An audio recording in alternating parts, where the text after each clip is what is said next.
Sa mga balita po sa Metro Manila. Nauwi sa engkwentro ang pagnanakaw daw ng mga motorsiklo sa Pasig City. Nasa pulsa video kung paano binuntutan ng pulis ang grupo ng mga suspect nang mapansin ang kaduda-dudang kilos ng mga ito.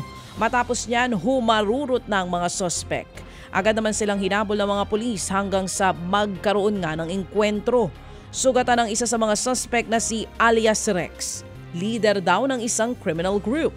Habang arestado naman ang isa pang kasabwat ng suspect matapos matsyempohan ng mga pulis na dumalaw kay alias Rex sa ospital. Tumanggi namang magbigay ng pahayag ang mga suspect. Mahaharap sila sa reklamong frustrated murder at illegal possession of firearms. Nakuha na naman sa video ang pagdampot sa isang lalaki sa Mandaluyong City. Inakbayan ng 3 tao ang lalaking nakasando habang lumapit naman ang isa pa at tila pinosasa ng biktima saka isinakay ang lalaki sa isang van.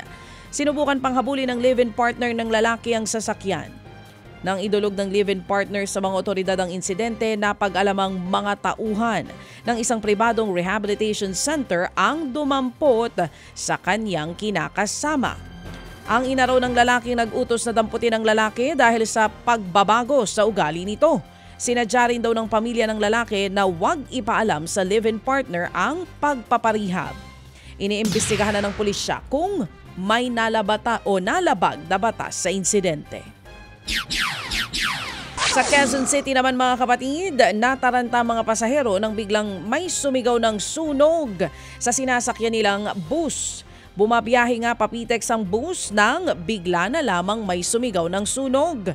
Sa takot ng nasa 30 pasahero, may mga tumalon at nagbasag ng salamin ng bus para lamang makababa ang mga ito.